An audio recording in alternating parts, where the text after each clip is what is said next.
Hello, everybody. This is Sara Colada with Architecture Talk Tongue. Today, we're coming back to some of the core topics that we devote this podcast to, which is business development for architects. An expert guest today is Lucas Gray. Lucas, thank you so much for joining me. Yeah, thank you for having me. Excellent. Lucas is an expert on business development for architects, and he also works as a consultant and business developer for the Charette Venture Group, which is an organization out of the US that helps small architecture firms be better at business. And we're going to talk a little bit about business development, about Lucas's career, and try to give you some advice about business development, which I think is very important for architects. And we'll talk a little bit about Charette Venture Group too. So, Lucas, let's start with you perhaps. Tell us a little bit more about yourself. Yeah, I'll do my best to keep this short because I've had a pretty diverse kind of journey to where I am now. Take your time. We're interested in stories here. Great. So I grew up in the States, in upstate New York, outside of Albany. Was there until went to college, and I studied architecture up at McGill University in Montreal. Had a great time learning about architecture. It was really a passion of mine, but also living in a bigger city, which was kind of an interesting change from kind of a more suburban upbringing. Upon graduating from McGill, I actually moved to Bangkok, Thailand. The idea was to have an adventure. I figured I would teach English for a little bit. Once I got there, I realized I had an architecture degree. I was interested in architecture, so I started looking for jobs in that world.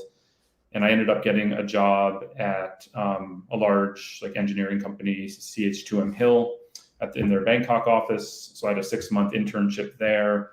I then transferred with that company up to their Shanghai office, where I worked for another 6 months before leaving and joining a more boutique architecture firm there. So in Shanghai, I was working on really crazy large-scale projects, from high-rise office towers to sports stadiums to urban plans. We did a lot of competition entries throughout the country. Super different world of architecture than kind of what is normal in the US. So after about 2 years working there, I went back to the States for grad school. So I went to the University of Oregon. So I was interested in kind of sustainable design, and their program was really known for that. So I went back to do my master's there. I was in Eugene, Oregon for about 2 years. Upon graduating, I got a travel scholarship. So I actually went down to Australia to participate in the Glenn Murcutt Masterclass, which was an incredible experience, both learning from Glenn and the other tutors, but also kind of networking with this group of 30 architects from all over the world. It was really a really special experience. And then part of this travel scholarship that I got from the University of Oregon was to actually travel from there all the way around the world. So I went to Japan. I took the ferry from Japan to Russia, then took the train across Russia. I took some ferries around the Baltics, and ended up in Berlin, where I settled and lived for 2 years, working for a couple different boutique design firms. Again, traveling, exploring Europe. I worked on some projects in Russia, so I got to travel around Russia a lot. But then as you and a lot of the listeners know, Berlin is just this really cool international city with creative people from all over, but also so centrally located. It's so easy to explore the rest of Europe. So going to Paris or Italy or Switzerland or Poland, it was just really fun to kind of explore just a new part of the world. I then moved to Portland, Oregon. The main reason for that was kind of every 2 years I was moving from city to city, and I knew that I wanted to start my own business at some point and wanted to be in a place where I had some network that I could rely on, but also spend longer time to really build a community, lay down roots, which is what you need to have a successful business. So I moved to Portland, Oregon. I worked for a architecture firm there for about 3 years. Two of the years I was actually working as a more traditional architect using Revit and doing construction documents, etc. But one of the years at the firm, I was actually working in their marketing department, which I actually enjoyed more than the architecture. So it started opening my eyes to other kind of avenues within the architectural world that you could work in. So I worked on a lot of RFP, RFQ responses. I helped rebuild the website. I helped start social media. This was 10 years ago when it wasn't as prevalent as it is now. And then helped with interview prep, presentation, graphics, things like that within the marketing department. After being at that firm for 3 years, I was kind of ready to take that leap and start my own firm. So I ended up partnering with two co-founders, and we started a small firm called Propel Studio. We really focused on residential projects and small-scale retail, but primarily housing. So we did a lot of accessory dwelling units, custom homes, some like missing middle scale, like plexes. And we did some affordable housing projects. And then we did a lot of community work. So small scale, like urban interventions or community engagement workshops, and kind of finding ways to use design thinking to help communities come up with creative ways to make their town or community a better place to live. The most kind of exciting result of that work was working with a small town in Japan called Aridagawa. It's about 2 hours by train south of Osaka. It's in the mountains. They're famous for growing oranges, but it's a town of like 20 to 25,000 people. And similar to a lot of small towns, at least throughout the US, but I'm sure throughout the world, is their population is declining. The younger people go off to the bigger cities for university, for careers, to get jobs, and very few are moving back to these smaller communities. So we were brought in to run a series of these workshops to kind of help the town brainstorm ideas to make it a more desirable place to live, particularly for young people, with a specific focus on young women.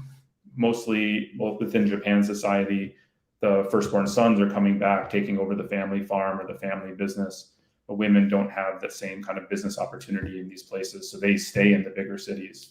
So we were kind of really talking about how do we create a more interesting environment for people to come and start businesses, have places to go, and kind of not just kind of be stuck at home or be stuck as in a small town with not much to do. So the idea was really to how to enliven these places for people of all ages.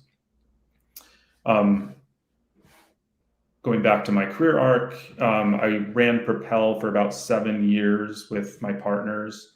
My wife, who's also an architect, ended up getting a great job opportunity in New York City. So I decided to sell my shares of the business to my partners. They're still running Propel in Portland. I followed her to New York. The type of work that we were doing at Propel was very small scale and local. It didn't really translate to the bigger city. So it was kind of just a natural place to kind of let them continue with that business and kind of pursue other things. What I found, having worked in the marketing department at a firm and then running my own business, is I really enjoyed the business side of architecture more than the serving the clients and doing the architecture side of architecture. Mm-hmm. So I was kind of rethinking what I wanted to do with my life, with my career. I luckily had some time. Kristen's job was great, which gave me some flexibility to kind of explore a bunch of different things.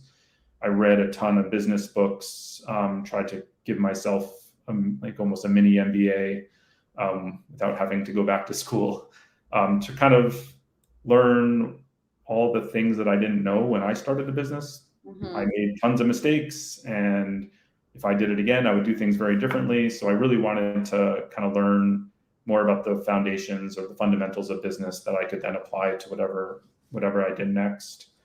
And what I ended up doing is joining CVG as a business consultant.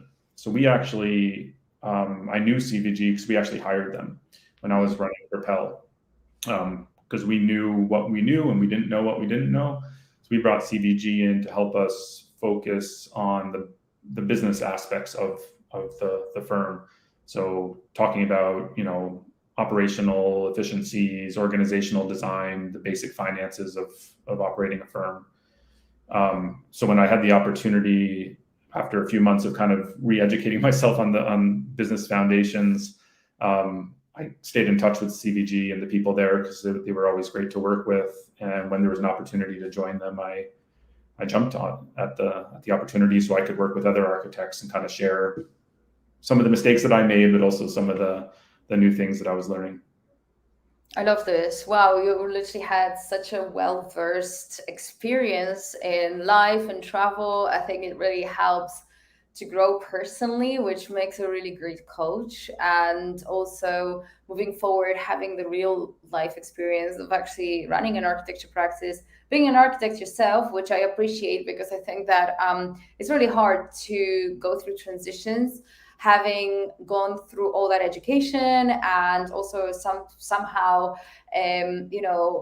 molding into a system, which is a very traditional system of practice and education and practice. And I think that it is quite a challenge to leave that path of being an architect and say, oh, I'm now going to do consultancy, because in a way, perhaps, and it's a close by shift, because you're still sort of working with architects and within the industry. And yet again, like the moment that starts, you look back and I'm sure, I mean, I don't know if you worked on design projects, but probably those suffered a little bit. So it's that kind of decision of like, I'm not going to be building my portfolio anymore, I'm doing something different. I appreciate that, because certainly it takes that sacrifice. But as you said, you were really passionate about the business side of things, and I really relate to that. Tell me a little bit more as to like what specifically is excellent about it. And I think it takes a lot of learning and a lot of listening and constant growth. But what's in business that specifically talks to you? What is exciting? Yeah, great question. I think, to go back to one of the other things you alluded to there, studying architecture and then practicing for a long time, you really build your identity around that profession. Extremely. And leaving the traditional practice of architecture, especially during that transition period I had moving to New York and trying to find my next career, it was an emotional struggle because I was giving up kind of part of my identity. I should point out, just to clarify, I am not a licensed architect. I studied, I practiced for a long time. I just never took my exams. So technically I'm not a licensed architect. Same here. But I think part of the reason I didn't become licensed was also that I had a wide variety of interests, and they didn't fit into that traditional mold of go to school, do your internship hours, take your exams, work as an architect, move up to become a project architect, and then a project manager, and then maybe a principal, whatever. I was always interested in like thousands of things, both within and without and outside of the profession.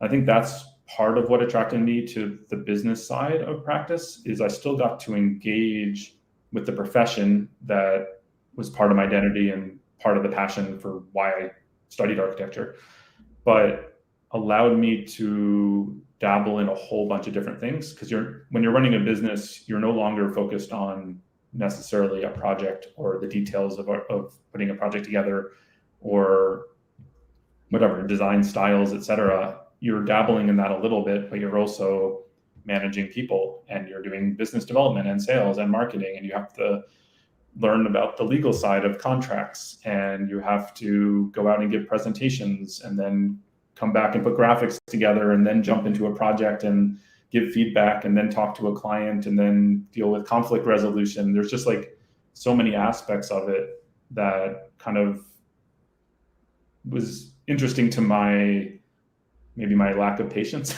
I'm just kind of curious as a person and like kind of studying all these different aspects of what I would do on a day-to-day basis.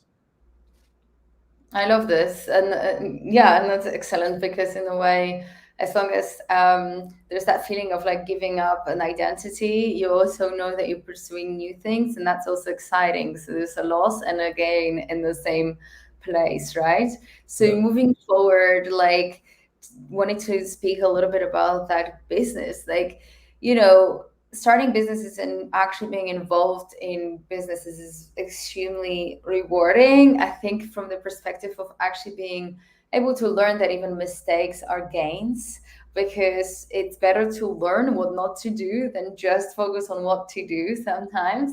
Um, so I kind of see in business that like even failures are actually successes.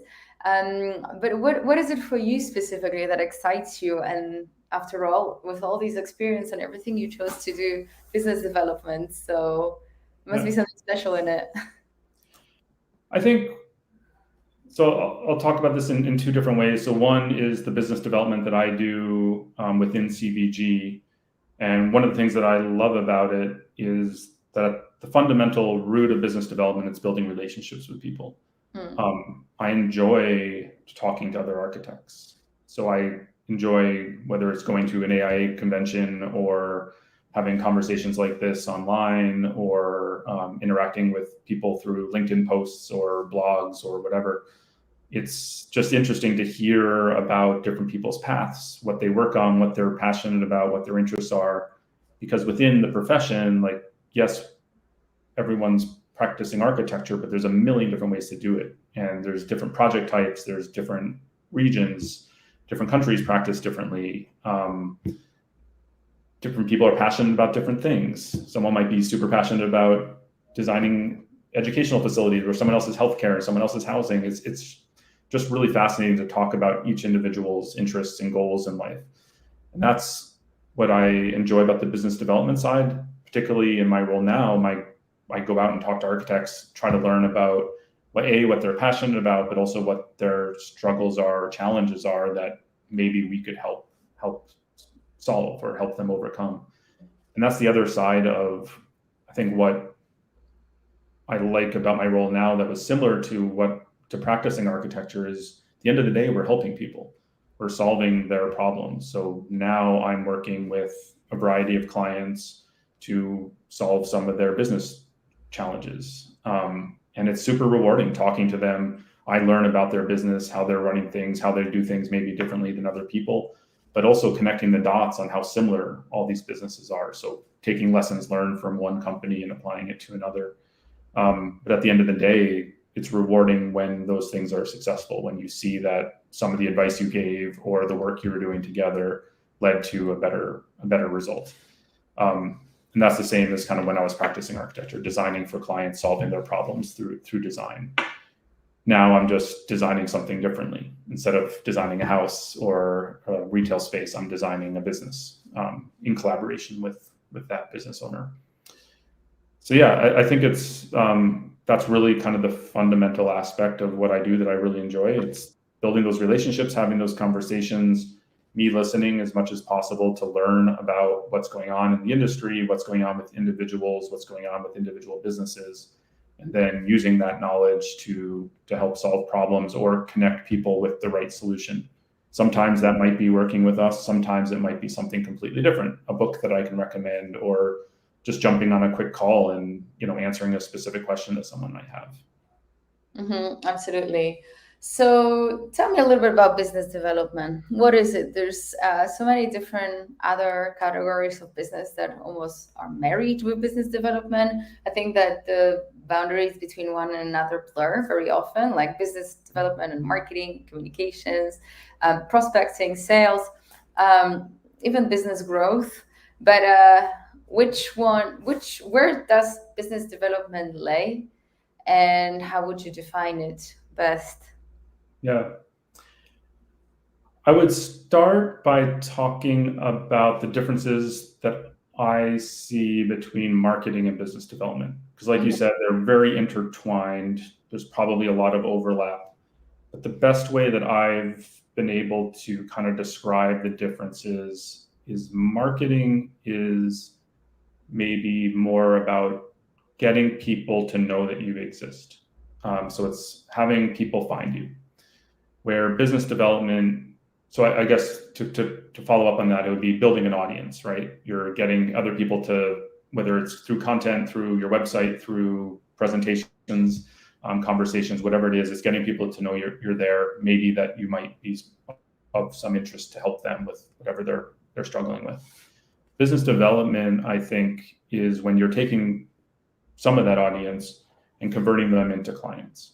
Mm-hmm. So it's no longer just kind of broadcasting, attracting an audience, but it's taking specific people, building a relationship with them, understanding what their challenges are, and maybe fostering them through a sales process to where they want to hire you for a specific scope of work. In our context, we do a lot of marketing through content creation, e-newsletters, social media posts, presentations at events. We do a lot of like thought leadership and workshops through the American Institute of Architects and other organizations, conversations like this one with you, to get people to know that we're out there, that we're focused on helping, small architecture and design firms run better businesses. And then my role is to then take some of the people who express an interest and have conversations with them, build a relationship with them that's no longer just about consuming media or content, but it's now a face-to-face interaction. It's let me learn about you as a person, learn about you as a business person, and see what your challenges are that we might be able to help with, and then answer questions, have conversations that they can understand what we could do to help solve their problems. Mm-hmm. I love this. So let's just say that, there is a starting business developing. By the way, what size is a small architecture practice? A small architecture practice probably varies depending on where you are, but somewhere between 1 and 40 people. Mm-hmm. Firms that we tend to work best with are really in that kind of 5 to 25 person range. Mm-hmm. And they kind of, I would say, are in like two groups. One is that like 5-person, 6-person, 7-person firm where maybe the firm owner started as a sole practitioner, ended up hiring people, and got to the point where, oh, this is a real business. Now I need to learn how to manage and run this as a business rather than as like a sole practitioner type enterprise. The other ones are the ones that are probably already established, but are going from that like 10 to 15 person range into the 20 to 25 person range. So kind of moving from that like smaller startup mentality into more of like a medium-sized or established business. A lot of those firms are also going through like ownership transitions. So it's firms that might be bringing in that next level of leadership, who, the founding partners might be thinking about or moving towards retirement at some point in the next 5 to 10 years, and really trying to establish systems and processes that are repeatable to allow that firm to outlive, any one person. So that's kind of our niche, is kind of really in that, 5 to 25 5-person firms. We are working on some other programs to help the like 1 to 5-person firms, the startup offices who are just starting out and want to, learn the foundations of running a business. A lot of architects start their business because they're interested in serving clients and designing, and maybe they weren't getting that opportunity at a firm, but they might not have the business foundations. Like this is what I went through, is I knew I could design. I didn't know what I was doing when it came to the business side. So I hired CDG to kind of help me and my partners understand the business foundations or fundamentals. Mm-hmm. So yeah, that's a long answer to what is a small firm. I love that. No, that's great, actually. And it's really good to also how you said about the different transitions that at certain stages happen.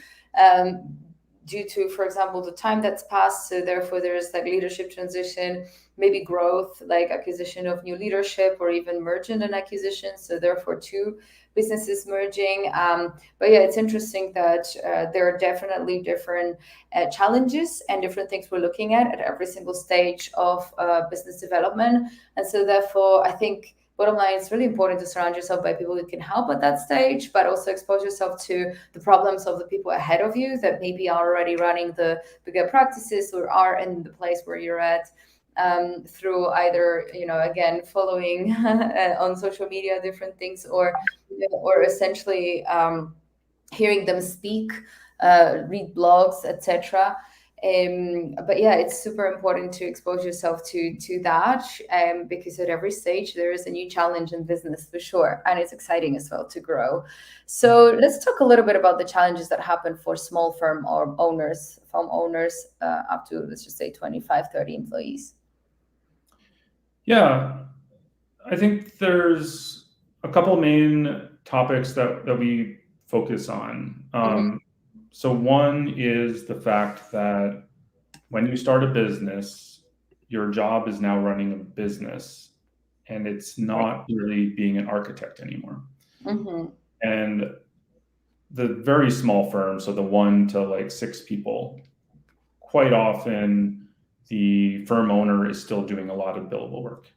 Probably 50% of their time, maybe 60% of their time is still spent serving clients, doing architecture, doing design. And it's a real challenge for them to take a step back, give up the control that they have over individual projects or the design or client communications or whatever, and focus on actually running the business side of the practice and letting the people that they hire run the architecture projects. So a lot of what we do with those initial firms in that kind of 5 to 10 person range is coaching people through the fact that really they should probably be 30%, maybe 35% billable, and 65% of their time, 2/3 of their time, is focused on running the business. In that context, typically you can almost break it down into thirds, where about a third you're working on direct projects, a third you're managing people, you're managing the operations, you're managing the finances of the business, and then maybe another third you're focusing on marketing and business development, going out, meeting people, giving presentations, getting in front of an audience, attracting clients, and then fostering those clients through, I know architects hate the word sales, but you're basically selling them on the services that you can provide. So that's kind of the first step, is coaching people through that transition from being an architect to being a business person. I think when you get to the larger firms, typically if you're 20 people or so, the firm owners or firm principals have gotten to the point where they are having to, just through the natural evolution of the business, spend more time on the business side, less on the architecture side. They probably have maybe a studio director or multiple studio directors leading different project types, or senior project managers that are probably managing the day-to-day architectural work. So this schematic design through CA. And the principals coming in maybe to give guidance, give mentorship, give feedback, but they're probably spending the majority of their time doing business development, building relationships, running the firm, et cetera. For those firms, a lot of the work that we do is helping them define systems and processes that are improving their operational efficiency. So how do we manage a team more appropriately? What are the tools we're using? Are they the right tools? Who are the people in the firm? Like doing an organizational design. So who are the people that are there now? What are the holes in the knowledge that they might have? Who should we be hiring to supplement the existing team so you could be more effective? So a lot of that could be, I'm working with a bunch of firms now who are in the process of bringing in a senior studio director who can come in and really help manage the day-to-day operations of the architecture team, which opens up the business owner's time to do more business development, go meet people, foster relationships, et cetera. So those are kind of the two main ones. And then a growing trend over the last few years has been, like I alluded to earlier, ownership transitions. So I think that there's this generational shift that we're going through where the baby boomers are either have recently retired or are moving towards retirement, and firms are struggling kind of fostering that next level of leadership. So a lot of the work we've been doing with firms has been kind of coaching through how to start planning for that. So even if you're in your 50 to 55, you're not ready to retire for 10 to 15 years, you should start planning for that now. So you have a system in place so that you know that you can sell your business or sell your shares or transfer them over time to an emerging leader who's already at your firm who could take over. But kind of coaching people through that that planning phase of planning for that transition of the firm.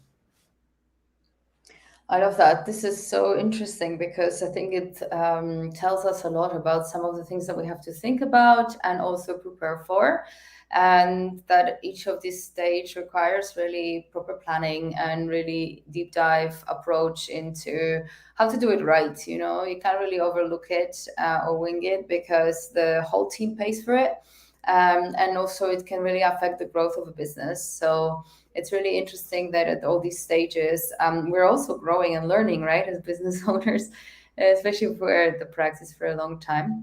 So this is really fascinating. Tell me a little bit more about what can we do as business owners to be better, basically, at running businesses.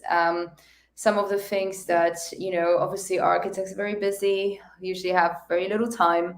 And a lot of times we just repeat what works. And maybe if something doesn't, sometimes we learn how to cope with it. And sometimes we just kind of wing it or swipe it under the carpet because it's so hard to focus on figuring those things out. So what is a good practice as a business owner to remain current, to keep learning, and, you know, maybe surrounding yourself with the right advice?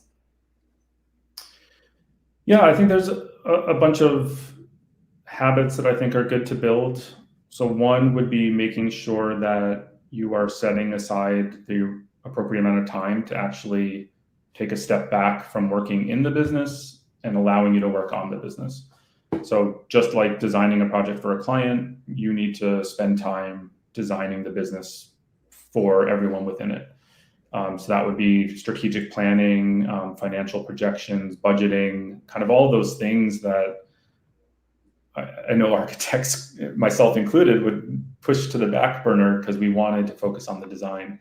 But without the foundations to allow the business to be financially successful, you can't serve your clients, you can't do design, you can't do the work that you love. So you have to make sure that you're dedicating a certain amount of time to making sure that the business is working correctly. So like I alluded to earlier, I do think 20 to 30% of your time should be focusing on business development and marketing. So that's 10 hours a week, 20 hours, 10 to 15 hours a week focusing on those things. So that means every day carving out 2 hours that you can go meet with people, you write a blog post, you go give a presentation somewhere, you take a client out for lunch. But make sure that you're scheduling those things just like you would schedule project work, and making sure that it's consistent, that you're not spending 1 week doing marketing and then not doing marketing for 4 weeks and then doing it again, but instead planning it on a daily basis, that you're doing a little bit every day so you have consistency. Being consistent is going to be a lot more effective than kind of doing it one-off when you're slow or don't have enough work. So planning, I think, is a big one, just time management. I think continued learning. We love reading design magazines and getting inspired by the latest technology or materials or whatever, but we also need to stay up to date on what's going on in the business world. So that could be reading books about marketing and business development. It could be understanding finances. It could be just learning about negotiation or law or whatever. Finding different aspects of the business and continuing to learn about it so you can become more effective in all of the different shoes that you need to fill as a business owner. And then I think the other one is just stay curious. It's learn what are the new trends, what are the new technologies, what are the new tools. Like AI is very trendy now. Like, you should be reading about it. Learn about how it could impact your business, both in terms of could it take away jobs? Could it replace your business? But also, how can you utilize those tools in an effective way that makes you and your team better at what you do? How can we utilize AI or new software or something else to better serve your clients, to come up with solutions that are either more effective or how to do your job faster? Like, it could be as simple as it saves a couple hours of time. So kind of always staying on top of trends and knowing what's going on in the industry as a whole. and how some of those things could be impacting your firm and your operations, I think is super important. I love this. This is great advice. So if anyone wanted to work with you, where do they find you, Lucas? Yeah, the best place to reach out would be to start probably on LinkedIn. You can connect with me, send me a message. I'm always happy to chat or set up a video call. Our website is charettevg.com. You can learn more about our company as a whole, see more about our whole team and what we do. I focus on kind of business operations and business development, but we have a whole team that focuses on marketing strategy, on ownership transition. So we have different experts for all different aspects of areas of operational improvement for a business. So check out the website. But please get in touch. I think the best way or what I find is most effective is having calls. I want to meet people individually. Typically we do like half an hour calls just to get to know them, understand their business challenges or their concerns, answer questions, do whatever we can to just offer free advice within a short call, and then see if there's something of interest that might be a good fit for some of the work that we do. I love that. Excellent. Thank you so much for joining me today, Lucas. It's been a pleasure. And thank you for everyone who tuned in and listened to us today. And we'll see you all in the next episode. Bye. Bye.